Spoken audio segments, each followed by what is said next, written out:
Hi, Judit. Welcome to Landscape Photography World. How are you going? Hi, thanks for having me. I'm doing well. Thank you. Yeah, it's a very great pleasure. Thank you for taking the time to talk to me today. I've seen quite a bit of your work and quite interested in delving into some of the inspirations and motivations behind it. Why don't we start though, for people that don't know who you are, you can give us a bit of an introduction to yourself and what you do. Yeah, sounds good. My name is Judit Prat Martí. I'm from Barcelona, but now I live in Stockholm since January. Hmm. Before that, I was living in Chicago for 4 years, where I moved after I did my PhD. My main job is actually being a scientist. I am a researcher in physics, and I study cosmology, the study of the universe as a whole, as part of astrophysics. But one of my passions is photography, and I have recently published a book about Chicago that is called Chicago in Color. That I guess we're gonna talk about Yeah, this we'll later. definitely talk Uh, about. yeah. And yeah, I'm from actually not Barcelona as a city, but a town nearby that is Uh-huh. called Terrassa. It's half an hour outside, away from Barcelona. And yeah, that's a bit how I am, who I Okay, am. fair enough. And what got you started into photography? What was it that sparked the interest and then sparked the artistic side of photography? Because a lot of people start taking photos of their Mm. general area, family, etc., but then at some stage, some photographers, something switches in their mind and says, "Ah, this is art. It's not just." Mm. When did that happen for you and where did it all start? Yeah, I guess I've always been a very visual person, and I've always liked making art. Since I was a kid, I liked painting, I like doing arts and crafts. So I've always had this part of artistic side, if you want. But I didn't had a camera until I started my PhD, which was about 10 years ago. Oh, That's where before that, I actually had another camera, but one of these really small ones that are almost like a phone. So maybe that oh, doesn't really count.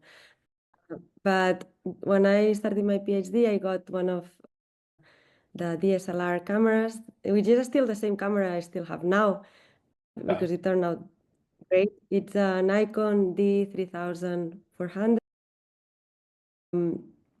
And and I got that, and I didn't know at the beginning very much how to use it, and I started taking some courses online, very basic stuff. But at the beginning, I was mostly shooting automatic and such. And then when I arrived in Chicago, which was 4 years later, this was 2019, then COVID hit soon after that. Uh-huh. And during COVID times, I started taking a bit more courses online. There was nothing much to do. And I started getting more into editing and such. And then I actually had the idea of taking some photography courses in person in Chicago, Sure. since I thought now that I live actually in a city, I can have access to these resources because before in my hometown, I don't think you can really, there are not photography schools. Maybe I could have gone to Barcelona. Yeah, yeah. But yeah. And And also, I thought it would be a great way to meet people after arriving in a new city. Mhm. Since after COVID, I can tell you, I was ready to meet new people. I think So we I all. thought, yeah, I thought it was going to be a good way to combine learning more about photography and meeting new people in a new place outside of my work. Sure. So when I started classes there, it was really when it all started taking a bit more shape, since I realized I started learning some of the tools that were key to make later do the book. I was using already Lightroom because I heard about it through some of the courses online, but I wasn't really using all of the tools. So that's where it really all started. And then in the third course that I took there, it was more about doing a project that each of us could choose. And by that time, I already had been focused on colors, and I was interested in creating some flow of images. Hmm. I was posting some images on Instagram, although I don't really like Instagram that much, but I guess I was using it and I was posting pictures, and I cared a lot about how it was looking in the feed. So Yeah. that sometimes I would look at it and it's like, oh, but okay, each picture looks nice, but then they all look very bad when I look at it. So then I started thinking maybe I should order them in a way that then they look good, etc. So I had this idea of creating a flow of colors in my Yeah. Instagram feed. And I had a previous Instagram that was called Colors de la Vida in Catalan, which is Yep. my tongue, which means yeah, colors of life. And then, yeah, so that's where I started focusing on that. And then I had the idea later of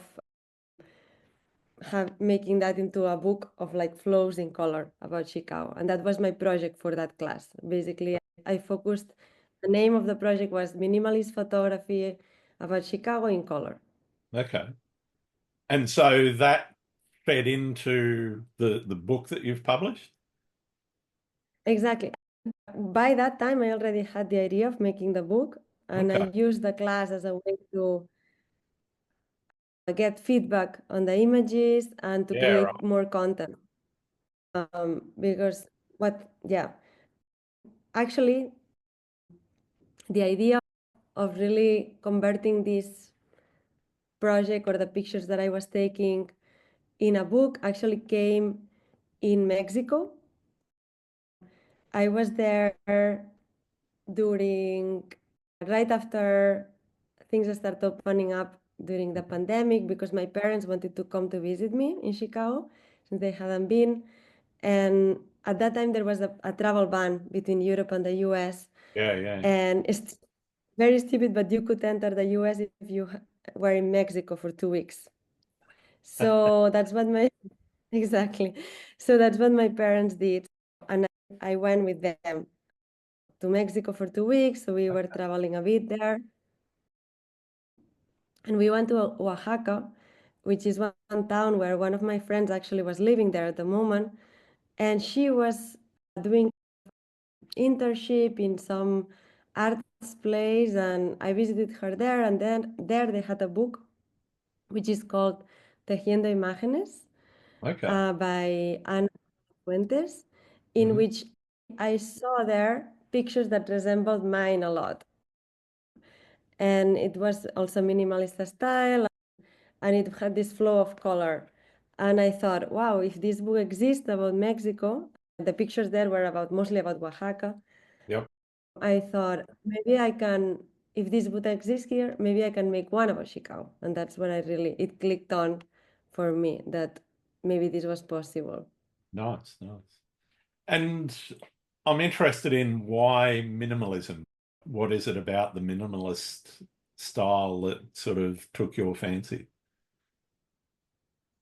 Yeah, I guess I like simple things. Um, and I don't like, yeah, it just seems more pleasant to my eye. I Yeah, find it okay. more beautiful. So it's definitely just for the aesthetic. I really like how they look, the pictures that are minimal in general. No, Uh, totally fine. Yeah. yeah. Yeah, I think I don't like overly crowded compositions, or some of them might look good, but I guess you have to be really good at it then to create a good composition that is I, I crowded and it I still looks think you've got to be pretty good to get minimalism right too. Because it's one thing that I learned very early in my photography career, even back when I was in school, one of the teachers actually said, good photography is as much about what you leave out of the image as what you actually include in the image. Yeah, I never thought about that. It's difficult for some people. I always thought it was way easier to do minimalist photography, but I guess that's why, because it comes natural to me. Yeah, In this case. yeah. I guess that's the thing. If it comes naturally, then it makes a lot more sense. Right. So, what do you think are your main influences? What artists or what photographers out there have actually influenced that work? Obviously, the book you saw in Mexico. Yes, I have to say I didn't have a lot of referent photographers. Like when I was starting, when I had the idea of the book, I was barely starting with photo. Yeah, Like I right. had been taking pictures in Chicago for 2 years at that point, but really learning as part of the classes and such. So Sure. I didn't have any photography book in my house or generally. Also, my parents are not really into modern art. Okay. Like they are very active. They love hiking, visiting cities, things like this. But when it's like, oh, let's go into a museum, they're like, oh no, it's boring. So growing up, I really didn't actually get exposed to much of arts or Wow. Okay. museums. So I actually started going to museums in Chicago. One of my friends there was really much into doing that, and I started going, and I really liked it. So since then, I've actually been to many museums. But Chicago's got it's some been great more fun. museums Yeah, for exactly. Exactly. But this has been more recent. So yeah, I would say really my main inspiration was that book. yeah. Okay. Cool. In that, more also, I was already creating content that resembled that, so it was not even so much about the content that inspired me. It was more about the possibility that it could be done. That Yeah. like Yeah. pictures, yeah, it could exist in Yeah. another Okay. form.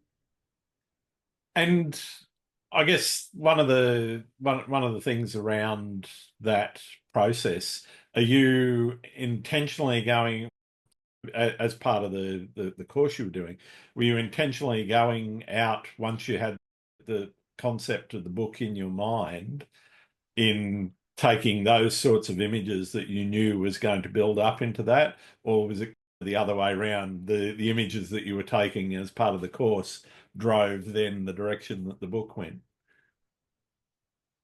No, it was like at some point it became intentional. So the process was a bit like this. So when I had the idea, like just after going back from Mexico, I was like, okay, let me try to make a version of the book. Because by that time I already had a few pictures, quite a lot of pictures that I thought could be suitable. Sure. And so I tried to make a version of the book to see if it would actually work, the idea. And I realized very quickly that I didn't have enough pictures, that I could build maybe 4 or 5 spreads, pages that would look good, Mm-hmm. but I didn't have enough pictures to build beyond that much more. So then Right. I realized that this was 2 years before leaving Chicago. So that's when I realized, okay, I need to focus on taking a lot more pictures, and then I will try to make another version. So then I spent the next year intentionally trying to go to different places in Chicago that I had identified that I wanted to go, and whenever I had time. And I would use these trips, basically, and the pictures I took in these trips as the homework that I had to do for the class, which we had to basically it matched perfectly because the homework was basically bring 5 pictures every week of that you took this week. So it also encouraged me to be more consistent. Yeah. And also to get, it was great also because in the class, then I would get feedback from the professor and the other students in the class, which was super helpful, and they were always very encouraging, and that's always very nice, of course, to to help you finish a project when you have a nice feedback and encouragement from Yeah, others. yeah. I think that's very true. Makes a massive amount of difference getting constructive feedback where somebody actually Exactly. knows how to give you that sort of feedback and show you the positives of an image that might not be the greatest, but also show you where you can improve. Exactly. Yeah, yeah. The school is great, and I really recommend it for everybody who is in Chicago and wants to learn more about photography. Fantastic. Yeah. And so you've now got the book out. What's next? You're in Stockholm. Are you going to do a Stockholm book? Everybody asks me about that. I have to say one thing at a time. So I'm barely like, the book was just published a month and a half ago. Okay. I was in Chicago actually last month for, yeah, to do some events of the book, and it was really fun. But at the end, the problem is that my main job is actually not being a photographer, but being a scientist.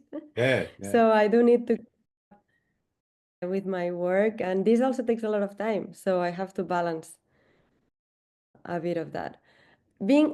Having said that, I have enough pictures of a stock. Like I have been taking pictures here as well because it's fun, right? I started doing this because I have a lot of fun taking pictures, and at the end, it's a great way to explore a new city, and I would do that Absolutely. anyway. I would different places, so I always bring my camera along. So I actually have a lot of material. The only problem is that I still have a lot of editing.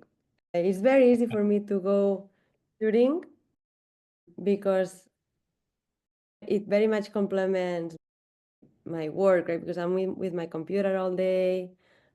So it's very easy after work to say, look, I'm just gonna walk around, take pictures. That's easy.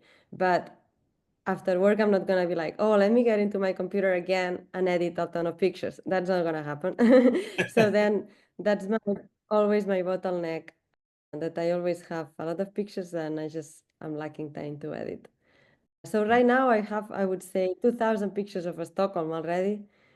Probably half of them edited and half of them Okay. are still to That's not go. too bad. But You're too not bad, straight back in and pull the card out of the camera and get into editing straight away. yeah. Sorry? I I said didn't when understand. you come back from shooting your images, you're not straight into Yeah. editing straight away when you come home. You just leave them for a while. Exactly. I try just yeah, during the weekday, no. I usually try to dedicate 1 or 2 hours every Sunday to Mhm. do that. I like going to a coffee shop, actually. I had one in Chicago, which I really loved.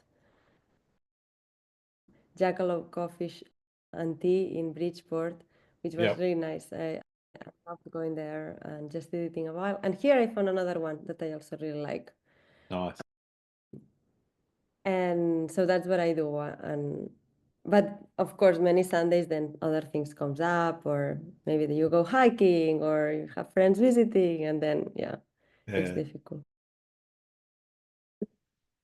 Go on. I'm sorry. No, I was just gonna say that if the opportunity would come up to publish another book, I would definitely be up for it. Yeah. Fair enough. I was going to ask you, you mentioned there getting that balance right. How do you go about it? Are you structured in trying to, you mentioned setting aside some time on a Sunday for editing. What about the shooting and work as well? Because obviously being a scientist, work will not be a 9 to 5 job all the time. There's going to be things that you can't do during the day that you're going to have to work as an evening. So how do you find time for the photography, and how does it fit within your life? I'm a very morning person, so actually after dinner I cannot do anything. After dinner Spanish time, so I usually have Right, yeah. So about dinner. 9-10 p.m. Exactly. Exactly. But usually I actually like to keep my job as a scientist to have some schedule, because I think that is very helpful for my life. It's definitely very flexible, the work hours, but I think it's easier for me to try to think about it as a job that has, yeah, like 9 to 5. Of course, it's not always every day like this. Some day I will arrive to work later, some days before, some days I will stay a bit later, etc. But I do try to keep some structure to it. I think it's helpful to keep some work-life balance. But mostly about finding the time, I think I just do that in my free time. So I just treat my job as a my normal job. I just to try to keep work the hours I have to work, Yeah, and then the rest, whenever I have time, I do it at my own pace. So that's been the key, that I haven't really had to struggle a lot to do yeah, it. It's been more natural. Like it. These are things I already wanted to do, to explore some of the neighborhoods in Chicago, to learn about photography. So it was not really a big of an extra effort. yeah, So I think that was, yeah. yeah, fair enough. And do you use a scientific method in your photography? So are you thinking about any sort of experimentation or using different techniques and recording what you're doing, which is obviously a big part of the scientific method? It's not an experiment unless you write it down. Are you doing that with your And not, photography, or is it completely just out there doing things freestyle? yeah. That's a very interesting question. I actually, yeah, not at all. I don't apply any scientific method to this. I think, which is actually is very nice also, because then it's a break from my Yeah, work, yeah. which I Well, think, that's why I was wondering: is it all yeah, science, or is it? no, no. Or- Exactly. No, I'm driven basically for how I feel, like which places I want to go. Mhm. It has to be fun, right? Otherwise, you're not gonna do it. And then, yeah, so I just edit things in a way that look good, more like trial and error. I am, I very much like to try new things. That's always been a part of, yeah, how I tend to approach things. And this is something I do. Sometimes I'm a bit like, oh, let me try that, or let me try that. And sometimes you get something that looks nice, but not necessarily as a in a systematic way. Yeah, yeah. Okay. Interesting. Are you trying to communicate a story or get across something specific in your art? Is it about telling a story about Chicago and where you live for the book and the stuff you're doing now in Stockholm? Or is it just about, okay, I'm going here, it's nice, and that looks nice, I'll take a picture of it? Yeah, it's a little bit of both. And now I'm going to focus more on the Chicago. I think Stockholm is different, for to say, but on Chicago, Chicago in color, it definitely has a story and things I want to transmit with the book, which for me is very important part of the project as well. This is like when I arrived to Chicago, um, I was very surprised because everybody was saying like, oh, you shouldn't go here, you shouldn't go there. Maybe don't get an apartment in this area, or be careful here, be careful there. And that was very striking to me as a European. This is not so common in Europe, that you have this narrative, or that you're not supposed to go somewhere. I had never really experienced that. Yeah. Okay. And so this was always very strange to me in Chicago. And then when I moved, I tried to follow the advice that people were giving me, since it was my first time living in a big city, and especially in a big American city. I had lived in the US before as part of my undergraduate studies, but in Santa Barbara. Yeah, So it right. was different. And also in Columbus, actually, during a visiting stay in my PhD, only during 3 months, Columbus, Ohio. Yep. But yeah, Chicago is really a much bigger city. And so I thought, let me just listen to them. And so I took, well, I was living in the place that it was supposed to be safe, etc. But during COVID, I also started running. Okay. And at some point, it's like, why cannot I run further away? It sounded very stupid, like, why do I need to keep in this area? Yeah. So I started going out a bit, and you could see differences for sure in neighborhoods. But you also, and at the beginning it's scary, I think also because of all this narrative that people had given me. But after you keep trying, and once a place becomes familiar to you, it stops being scary. Yeah. And that it was very exaggerated, the narratives that I had heard, at least in the experience I had later, it was as safe as the other places I had seen in the city. It's only that these neighborhoods that I had been told that you were not supposed to go, they were generally Black or Yeah. Right. Latino. So you could feel that maybe you don't belong, or like that you are different, right? You notice that, but Yeah. not necessarily that it was unsafe. And actually, yeah, so this was something that really was very present all the time that I lived in Chicago, basically the segregation of Chicago. Yeah. And I really didn't like it. Every time you had to make a choice of where to go in the city.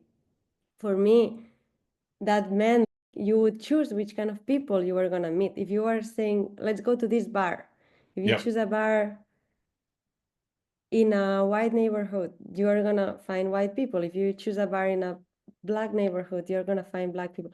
So all these choices were really, they were very present to me all the time I was living in Chicago. And I really didn't like the segregation. And I really didn't like also these narratives of don't go here, don't go there, because I thought Yeah. these neighborhoods were great. There was a lot of nice things about them. So with this book, what I wanted to do is to make a point of showcasing some of these neighborhoods that you're not supposed to go, and really show that there are very nice things and they can be beautiful, and encourage maybe a sense of an invitation to maybe go there, like to for people who would not think about going there in the first place. Yeah. And just so in some senses, it could bring Chicago closer together and to encourage people talking to each other in this way. Yeah. Yeah. I think that I really find that fascinating. We have neighbourhoods here in Sydney, in Australia, that have bad reputations or have had bad reputations in the past, and so I understand some of the sentiment, and it is largely, I think, based on bias and not understanding the cultural differences in those communities that might be slightly different, but on the whole, everyone's a person, and those communities are not actually threatening, and most of the people in there, there's criminals of all stripes in various parts of any city. You steer clear of those sorts of people, but you find in general the population is quite friendly because they're just people. Exactly. So yeah, I really wish that with this book, people that come to Chicago, but especially people that live in Chicago or that are from Chicago, that maybe have never been in the South Side Yeah. or of the neighborhoods, that they think, okay, maybe I could go there and check out some of the places that appear in the book if Yeah. they're curious about them, see Yeah. them in reality. I think that if there was only one person that would do that, the book would already be worth it for me. Oh, that's fantastic. Is there a favorite place in Chicago that you've got that you would like to go back to? Um, I mean many places, of course, but uh, I don't know, like in terms of neighborhoods or like coffee Yeah, shops or bars, like yeah, in terms of photography more than anything. in terms of photography.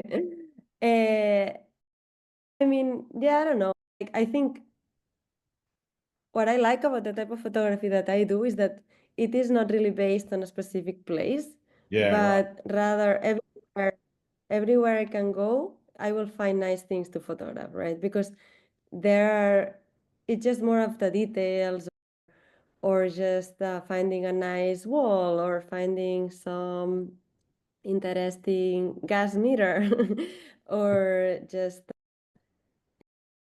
some, yeah, so it's really not based on having a flashy thing, although some of the pictures do highlighting some of the nice Yeah, some buildings in specific Chicago. And locations. Yeah.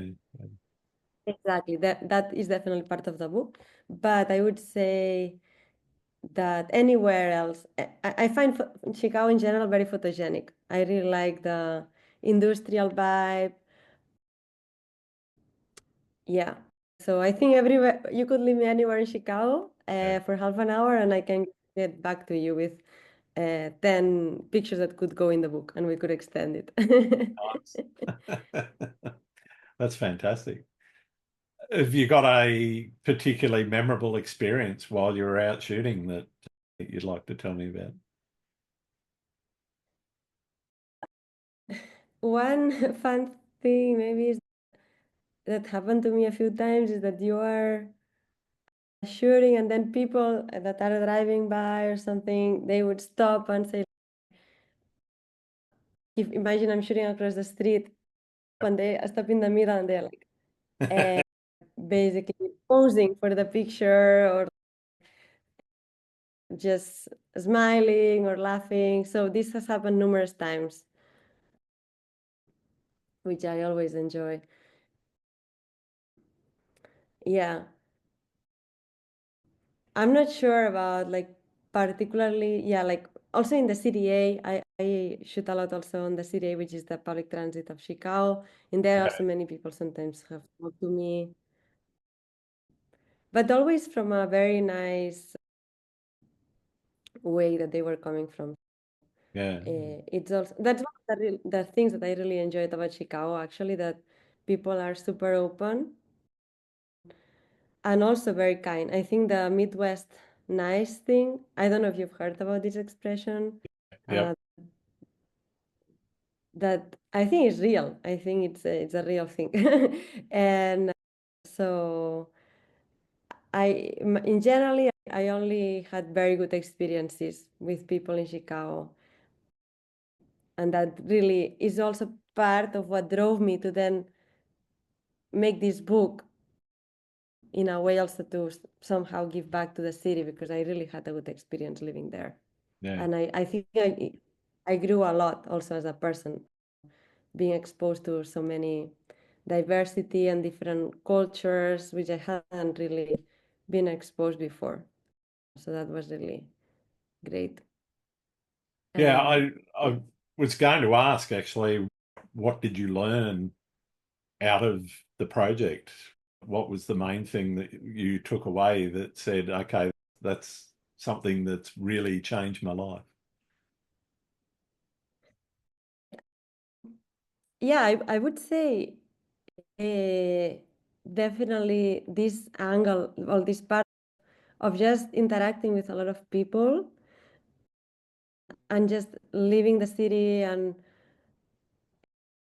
visiting or being in different neighborhoods or with people that you would regularly not interact with, and find that everybody is extremely nice. So I think the thing I learned is that people are nice, like people are so nice everywhere. So that's one thing I definitely take with me from this experience. It's ridiculous. One day I was going for a run in the close to the lake, which Yep. is one of my favorite things in Chicago. And when I was talking on the phone just before I got to the lake, just walking there with my running clothes. And then somebody just started shouting at me from the distance, and I was like, "What?" I was like, "What?" And 3 times I couldn't hear her. Yep. And then I was like, "Okay, it must be important because 3 times." So I get a bit closer. And she's like, "What?" And she's like, "Nice T-shirt." And I was like, like, "Okay, thank you." But these kind of things in Chicago really happen, and I don't think this happens in other places I've lived in. So. Yeah. Yeah. Uh, Did you have anybody Yeah, come so up to you while you were taking a shot of a gas meter, for example, and say, "What are you doing?" a shot of what? Sorry. If you were taking a shot of your gas meter, and somebody come up to you and say, Uh, "What are you doing? Why are you taking a photo?" eh, no, actually not. People sometimes look, but nobody has really said that to me, which I think is good also. Yeah. Yeah. I think people are used in Chicago that everybody does their thing also, and people are doing different things. So it also didn't feel weird, I think, in the Yeah. city to do this kind of thing. Cool. So, what would a day's photography look like for creating the book? Was it, you got up in the morning and said, "All right, I'm going to go to this neighborhood and just shoot what you find," or would you get on Google Maps and have a bit of a look in Street View and say, "Oh, that looks interesting, I want to go there"? Was it more planned, or was it more reactive and responsive to the environment as you got there? Yeah, definitely a bit of both. Many times, I would just also take my camera along in things I had to do. So maybe that's one part of the balancing time. So imagine I have to go to the doctor downtown. So then I bring my camera, and then maybe I take half an hour before to walk a bit around, or maybe I stop in the station before and then I walk there so that I can see a different area,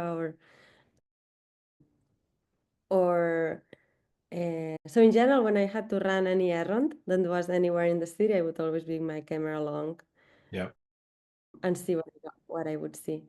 But then other times, especially more like Sundays, when I had the time, if I had a full day free, it was nice weather, then I would maybe um, decide to go to more of a dedicated place that I had in mind, like a different neighborhood, maybe that was a bit farther away, that it was not so easy for me to get naturally. And then I would typically I would identify a couple of places on Google Maps that I thought looked interesting as a goal to get there or to have a direction at least. Mhm. And then, but along the way, then oftentimes you would end up seeing many things. And then I would just stop whenever I found interesting. Although I would usually bike in these cases, and it's also very annoying to stop all the time biking. So Yeah. I sometimes you see something and I'm biking, and then you're lazy to stop. So that also has happened to me. But I would try to, at the end, I learned, after doing this a few times, I learned that the best way was to maybe dedicate, like plan ahead, like 3 stops, say with the bike, where I would park my bike Yeah. and Right. then walk around a given area, like for an hour or half an hour or something, and then do that. Because then, yeah, I think that worked at the end quite good. Yeah. Nice. Have you ever come across creative blocks or creative challenges where it's just not working for you and you've just had to put photography aside and do something else?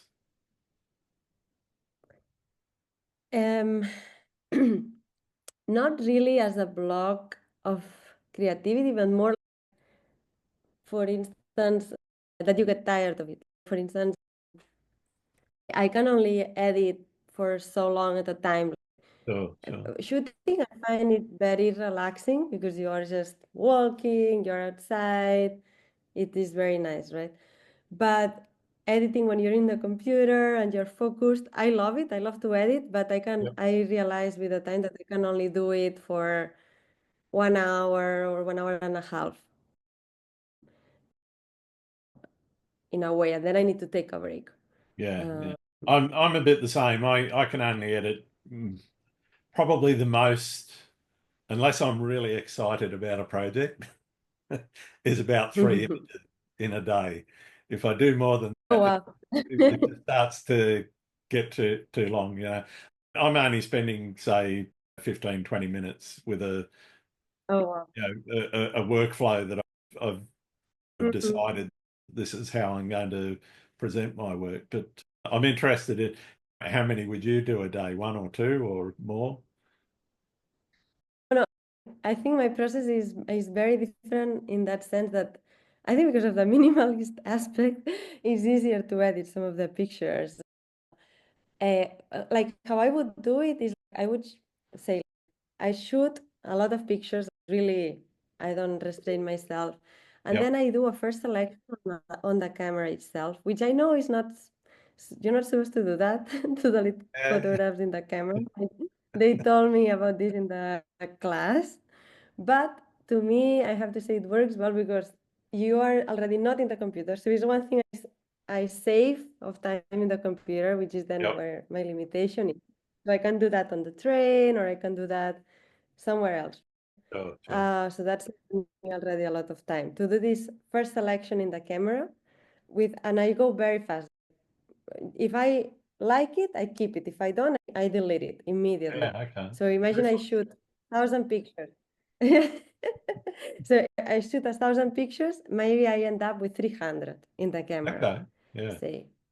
And then after this, I start the process in Lightroom and I would probably delete half of them in Right. Lightroom. And in the moment I keep editing. And then in 1 hour, I would probably edit 100 pictures. Wow. Okay. But not I spend, yeah, like you can see, like in some cases seconds. Some pictures might take a bit longer if I want to change the color of the sky and I go to Photoshop.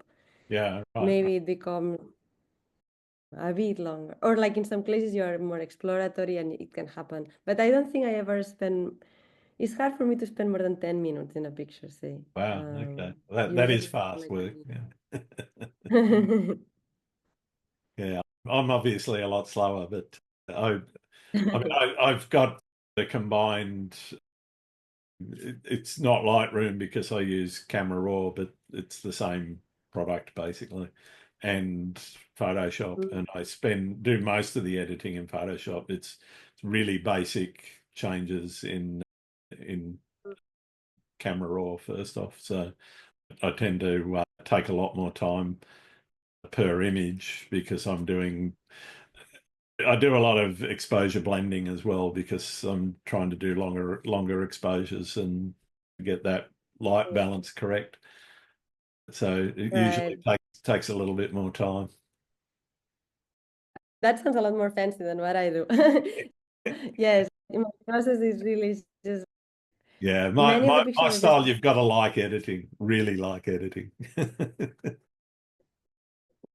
right, totally. Yeah. Yeah. No, in my case, I mostly do auto settings to start with, and then I adjust, and then I go more into changing the color, or maybe there's the cropping is very key part Yeah, of yeah. the pictures that I take. So most of the time is spent on the cropping, I would say. And then hue. Sometimes I change a bit some Cool. of the color scheme. Yeah. So, how did you come about working with Trope and the publishers of the book? How did that come about? Yeah. So I told you that at the beginning I tried to make a version of the book, but I didn't have enough pictures, so I spent a year collecting more pictures. And then once after that year, I tried to make another version of the book. Yep. And at that time, I realized that I had, it worked. So that time I had enough pictures, and I could make a version that I was happy with of the book. And then once I had that, so I made a PDF with kind of the layout of the book and such. And once I had that, I sent it to all the publishers in Chicago that seemed suitable, that were not about kitchen books or children's books or something. Like I saw a website online that had a collection of all the publishers, and Yeah. I went one by one trying to see if it would suit the topic. So for the ones that did, that were about 20, 25 publishers, I sent all of them the project idea with the layout, and then some of them answered, most of them didn't answer. Yeah. Some of them answered, I wanted to hear a bit more, but then said no. And then at the end, Trope replied me, actually one of the later ones, saying, "Are you Right. still interested?" And I said yes. And they're like, "Okay, maybe we can set up a call." And then from there, yeah, the rest is what happened. Okay. So I was very lucky at the end, because I think this was one of the best suited like publishers, Right. because they focus on photography books. So Yeah. yeah, it made sense.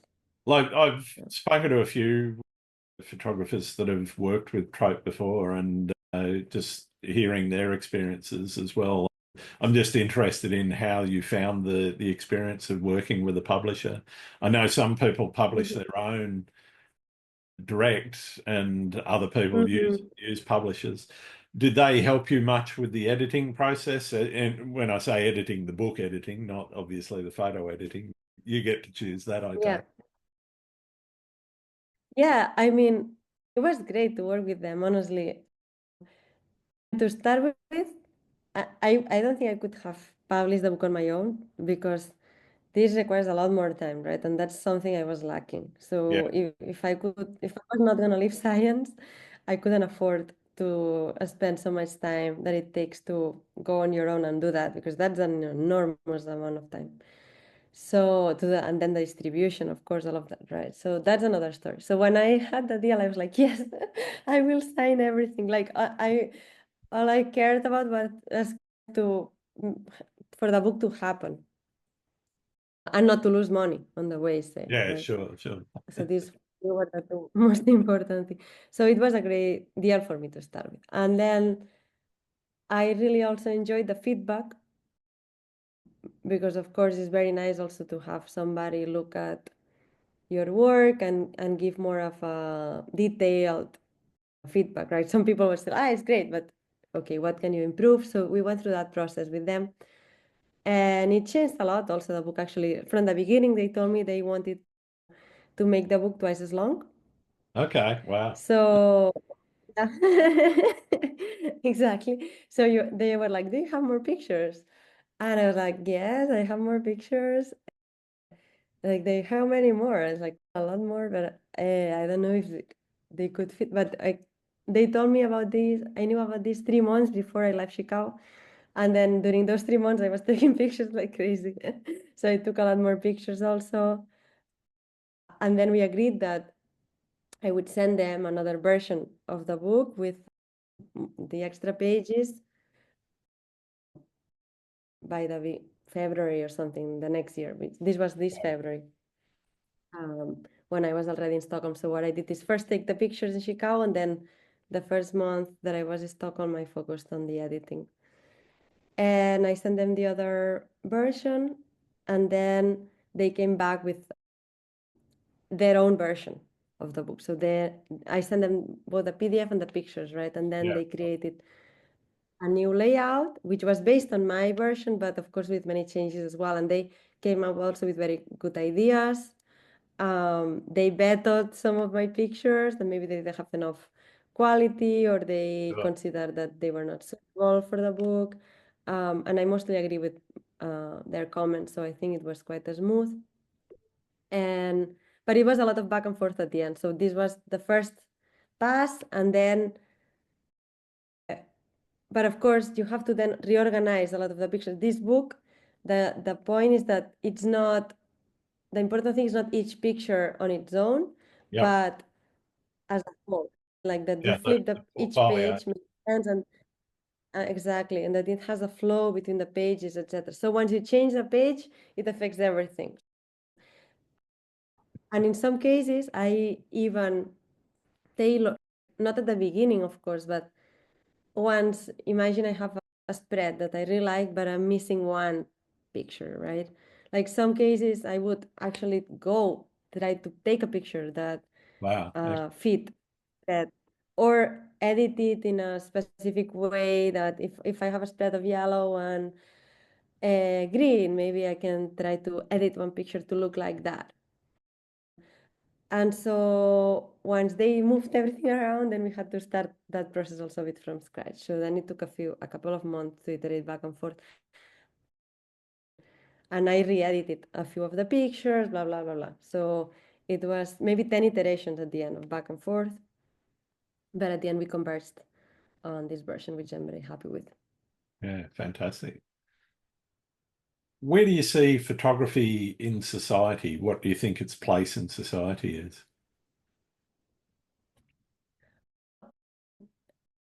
In these age that we are living, where every time more and more we are just nonstop doing things,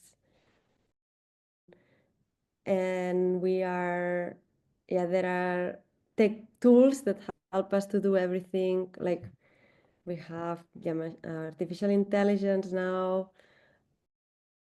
Like thinking is becoming less part of what we do, or like appreciation, just stopping, being still. And I think that's why I think art is so much more important now in our lives than maybe it maybe was in the past. I think that it's really important to take a moment for us both as an individual, to have a moment of where you just do nothing, just appreciate beauty and reflect, notice your emotions. And also as a society as a whole, like to reflect a bit on what we are doing, both as maybe it can be used as a critique to some parts of society, or as a way to appreciate or celebrate some parts of society. So I think that the role of photography can only become more important in the future, and it should at least. I think it can have a lot of benefits, both at individual and society level. So I think it's super important. Yeah, I totally agree. What do you see as the biggest challenge facing photographers right now? I am a recent, let's say, how do you say? And now I cannot think of the word. Official photographer. No, that's not the word, but like that you get paid for being a photographer. Professional photographer. Yeah. So I'm still getting new to this world. So probably a lot more people know a lot more than I do. But what at least from my experience, what is going is what I'm realizing is that it's very hard to live of photography. So if I would not, I don't know if this gets better in the future, but so far, this book, I'm not gonna make any money out of it. Even though you could say, oh, great, this seems like a great accomplishment. You published a book on your own, etc. If I, from what I understood, if I make $1,000 out of this book, it will already be a success. Yeah. So what I'm thinking is like, and I don't know yet, of course, because this is at the beginning, and I think it's a bit Too early to uncertain, tell. so it Yeah. can change. If I was not had another job, this would not be sustainable. So that I find a bit sad. Mm. Uh, but yeah, I mean, for me, since the goal of this book was just to have fun with it and was just to celebrate Chicago and the time I had there and share this perspective of Chicago that I had with the rest of the world, for me that was enough motivation to do it. So I was not doing it for the money. But definitely if in the future I wanted to become just a photography, I don't know how I would do it. So I think that's one of the challenges Yeah. Yeah. that I see. It's difficult to get money. Yeah, definitely. What's your favorite thing about being a photographer? um it's really fun. I think that's my that I enjoy doing it. I think that's my favorite thing. But yeah, like I really like also that it, but maybe I can explain a bit more why it's fun. So what to me what it brings is that every trip I make in my day-to-day life, Mhm. then it becomes an adventure, right? Because it's not only like I said before, oh, I'm going to the doctor. Oh, but now it becomes like I have an excuse to go to this place and bring my camera along and maybe get great shoots out of it. Or say, I'm going into this hike. Oh, but it's not only the hike, then I can look places or take pictures, great pictures there. So everything has an added value once you do photography. And also it makes you look around the world with different eyes and paying more attention to your surroundings, which again is related to what I was saying before, that this is so much lacking in our society, to Yeah. just look around, just pay attention, appreciate what we have. And that's one of the things I really like. Yeah. That makes everything then so much better. It propagates. What's your least favorite thing about being a photographer? That's his favorite. I hadn't thought about that one. That it takes time, and there are so many nice things to do in the world that I'm lacking time. So that's maybe the thing, that I always want more time to do more things. Yeah. Yeah, I think we'd all like that. Yeah. What's the best and or worst piece of advice anyone has given you? Oh, wow. That's a hard question. Deep questions here. I, in general, have very bad memory, I have to say, so I don't know that I remember all the advice that's been given in my life. But I think in general, I would say that one thing I benefit definitely a lot, maybe it's not just one specific piece of advice, but just having people around me who are very supportive and very open-minded. And they always encouraged different perspectives in the world, and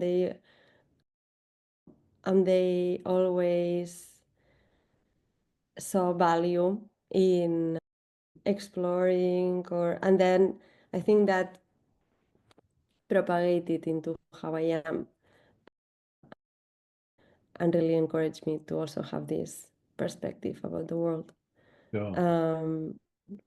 So I think I'm very grateful for having these great people, family and friends in my life. And in terms of advice that I've given, again, I have very bad memory, so I don't know. I cannot pinpoint it to one specific case. But I don't know, as a scientist, we also mentor students sometimes or supervise the students. And that's one of the parts of the job that I found most rewarding as well. And I always try to give a good example and try to tell people that, because in science it's very common that people are very stressed about not working enough or like how to find the next job, because often we have temporary jobs. So try to really transmit the idea that everything is good. Like you don't really need to be a scientist to be successful. You can do so many other things in the world. And then if you have that mentality, then you can relax more and just enjoy what you're doing now and do it because you like it, and otherwise you can do a different thing. And it takes off the pressure. So Yeah, I've said that to a few people and I hope it helped them. I think that's great advice. I've only got another couple of questions for you. First off, are there any photographers that you think I should be talking to on the podcast? Are there any photographers that you think I should be talking to? Some recommendations for the show? Yeah, like I said before, I'm new to the being a professional photographer, but so most of the people I know are from the classes I took in Well, I was taking classes in Chicago in the Chicago Photography School. Sure. Some of my classmates are also selling their work, and I love some of the pictures that they have as well. So I can recommend a couple of those. In particular, especially for the podcast that is focused on landscape photography, I would recommend Mike Pienza, Okay. who is shooting amazing landscapes in the Midwest. No. I really enjoy it. And also with a minimalist style. So I really enjoy his photographs. And he's Chicago based as well. And then there is also Whitney Bush, who is focused on more city and street photography, in Okay. particular about Chicago and in particular about the South Side, which Yeah. is also why I really enjoy her photographs. She has a lot of pictures and of the L and different churches and buildings in the South Side. She has a collection of those. So I really think she's doing great work. Fantastic. Thanks for those. Yeah. My last question is one that I've been trying to get to the bottom of since the beginning of this podcast. Do you like pineapple on pizza? No, no, not I really. suspected you might not. Yeah, although it's not also, I'm not one of the person that is gonna be like, oh, it's the worst in the world. No, I will eat it. It's okay. Fair enough. Fair But enough. it's not my favorite. You're not Yeah. going to order it. No, I'm not gonna order it. But if it's in a party and that's the only thing that there is, I will eat it. Fair enough. I'm much the same. It's been really wonderful talking to you, Judith. Where can people find your work? Yes, so they can find it online in the Trope website. There is a book that can be ordered there. Yep. And also actually there are prints that they also have available from some of the pictures in the book in different sizes, and they have also different collections. So that's there in the website of Trope. And besides this, in many of the bookstores in Chicago, I think they already have the book. And Okay. in particular, it is there in the Art Institute of Chicago, on the museum shop, and also in the Museum of Contemporary Art in Chicago. I know Nice. it's there. Um, So yeah, but in general, they told me that you can order it in any bookstore around the world. So you Fantastic. can just, it's in the system. So you can just go. It's not gonna be there if you order it in Australia. It's not gonna be in the bookstore directly, but Yeah, you can yeah. order it. That's fine. And what about Instagram or other social media? Have you post much work there? I try. I'm not super consistent, but I do try to put things. I have one account that is called Chicago Colors Project. Mhm. That is the one that is related to the book, and yeah, I try to put pictures of the book along with the locations of the pictures, which are also, by the way, in the book at the end, which was another story. It was also a lot of work to collect all the locations, so I'm proud of that. Yeah. All right, fantastic. Thank you very much, Judith. It's been wonderful getting to know you. Thank you. Thank you so much. It was very fun. I enjoyed the conversation a lot. Thanks again for listening to Landscape Photography World. I hope you enjoyed the show and keep listening because I'll be joined by some great guests in upcoming episodes. You can find my work in this podcast at grantswinburnphotography.com, along with prints, photography gear, and my 2025 calendar. I'm also on Vero, Twitter, YouTube, Instagram, and Facebook. Don't forget to like and subscribe. I'm Grant Swinburne. Hope to see you out shooting soon.